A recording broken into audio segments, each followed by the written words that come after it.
Praise the Lord. जय मसीह की।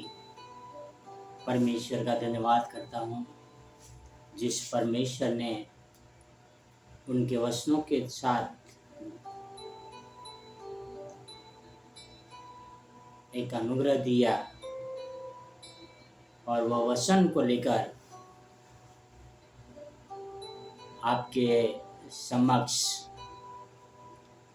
आने का अवसर दिया।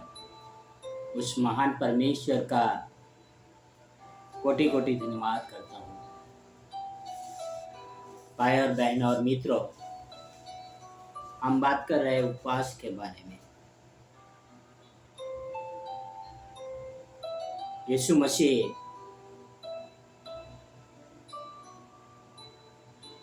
किस तरह से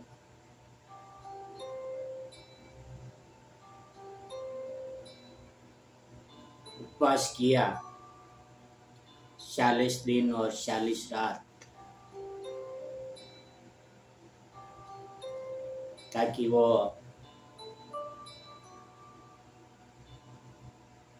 मिनिस्ट्री की शुरुआत कर सके।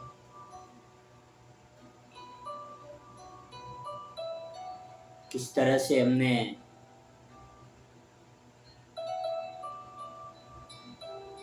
देखा कि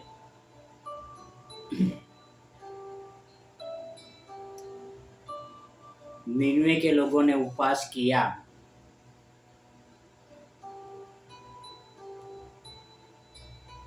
वह उपवास किस तरह से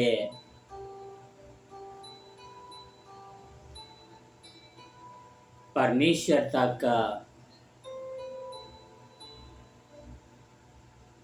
पहुंचने वाला उपवास रहा। जैसे योना ने प्रचार शुरू किया कि आज के 40 दिन के बाद परमेश्वर निनवे को नाश करने वाले हैं, लोगों ने प्रतीति की और क्या किया? छोटे बड़े, बच्चों, प्राणी, धनी, अमीर, सभी लोगों ने उपवास किया। उपवास कैसा था? टाट ओट कर, राख में बैठकर,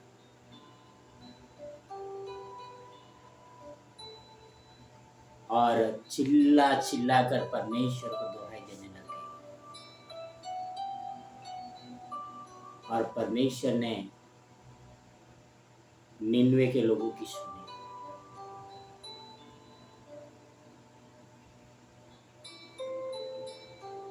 क्योंकि निनवे के लोगों ने पापों से मन फिराया था। एक पश्चाताप भरा हृदय था। परमेश्वर चाहते हैं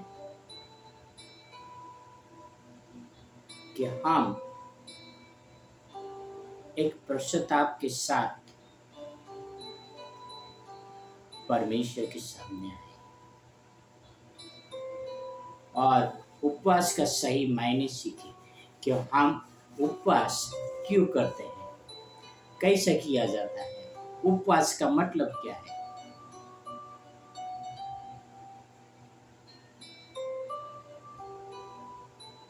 हम एक और उपवासी के बारे में पढ़ने वाले हैं। दूसरा शमूएल 12 में 16 से लेके 20 तक। सेकंड शमूएल 12 वर्स 16 to 20।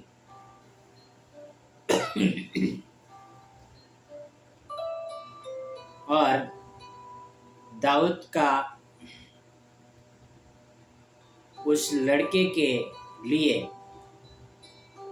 परमेश्वर से विनती करने लगा और उपवास किया और भीतर जाकर रात भर भूमि पर पड़ा रहा। जब उसके घराने के पुरनिये उठकर उसे भूमि पर से उठाने के लिए उसके पास गए, परंतु उसने न सहा और उसके संग रोटी न खाई। 7वें दिन बच्चा मर गया और दाऊद के कर्मचारी उसको बच्चे के मरने का समाचार देने से डरे।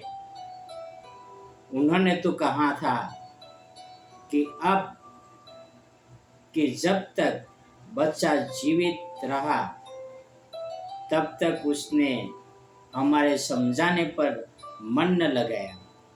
यदि हम उसको बच्चे के मर जाने का हाल सुनाएं तो वह बहुत ही अधिक दुखी हो। अपने कर्मचारियों को आपस में फुसफुसाने देखकर दाऊद ने जान लिया कि बच्चा मर गया। तो दाऊद ने अपने कर्मचारियों से पूछा, क्या बच्चा मर गया? उन्होंने कहा, हाँ, मर गया है। तब दाऊद भूमि पर से उठा और नहाकर तेल लगाया और वस्त्र बदला। तब यहोवा के भवन में जाकर दंडवत की, फिर अपने भवन में आया और उसकी आज्ञा पर रोटी उसको परोसी गई और उसने भोजन किया। भाइयों बहनों और मित्रों, हम यहाँ पे देख रहे हैं कि दाऊद उपवास पे उतर जाता है।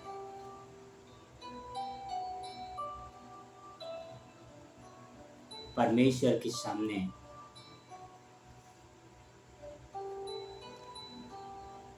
अपने बच्चे की, अपने लड़के की भीख मांग रहा है, वो रो रहा है भूमि पर गिर पर। और यहाँ पे बता रहा है कि 7 दिन तक उसने उपवास किया, कुछ से नहीं खाया।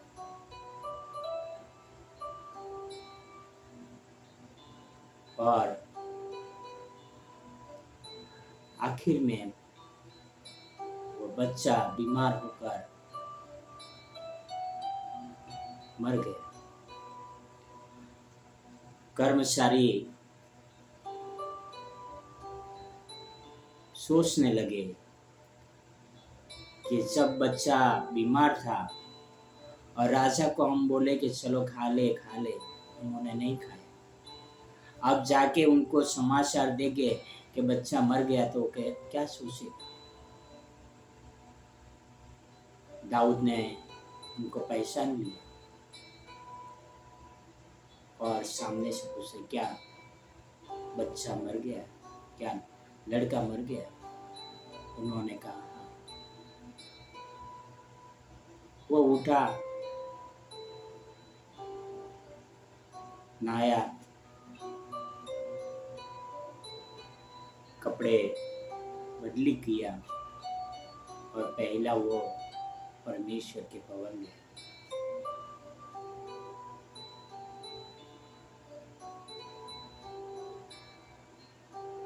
भाई और बहनों और मित्र, हम देखते हैं कि दाऊद ने परमेश्वर के सामने गिड़गिड़ाते हुए, उपवास करते हुए, प्रार्थना करते हुए लड़के की जान के लिए भीख मांगा रहेगा। यहाँ पे बता रहा है कि 7 दिन तक वो भूमि पर पड़ा रहा। आखिर में लड़का मर गया।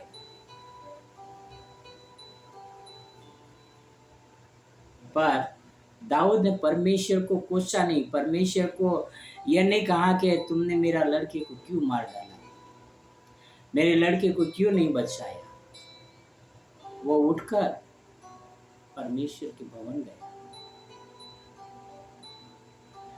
भाई और बहनों और मित्रों,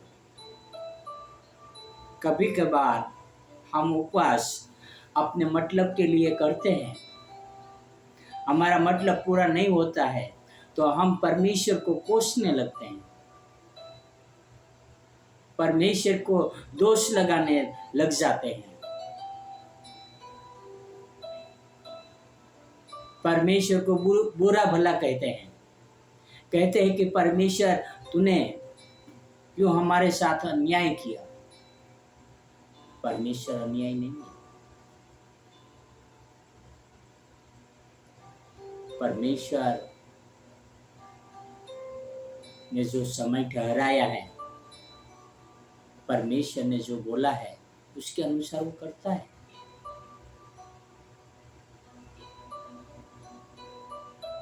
भाई और बहनों,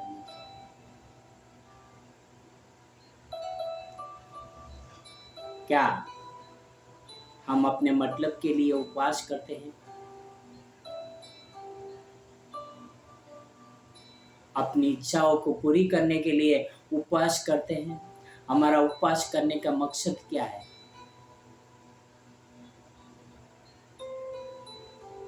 चलो सब लोग करते हैं तो हम भी करते हैं, ऐसा उपवास नहीं होना चाहिए।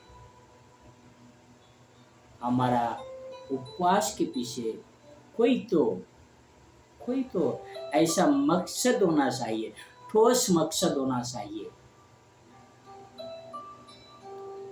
जिससे परमेश्वर को प्रसन्न, न तारीख न वार, कभी भी आप परमेश्वर से अपना रिश्ता बनाने के लिए उपवास कर सकते हो, प्रार्थना कर सकते हो, गिड़गिड़ा सकते हो।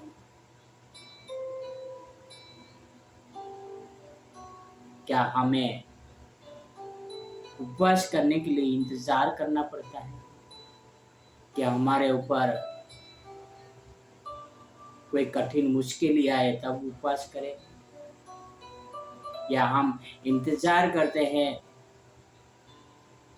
जो रीति रिवाज बाइबल में नहीं लिखा है उस रीति रिवाज के अनुसार उपवास करने के लिए कि चलो हम 40 दिन का उपवास करेंगे? भाई और बहनों और मित्रों,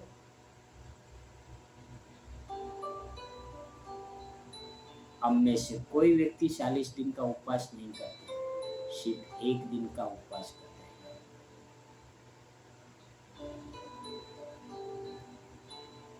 मैं ये नहीं जानता हम क्यों करते हैं, मैं ये नहीं जानता हूँ आप क्यों करते हैं, क्योंकि मैं तो नहीं कर रहा हूँ। मैं उपवास करता हूँ, ऐसा नहीं करता हूँ, पर वह अचानक करता हूँ, कभी भी करता हूँ।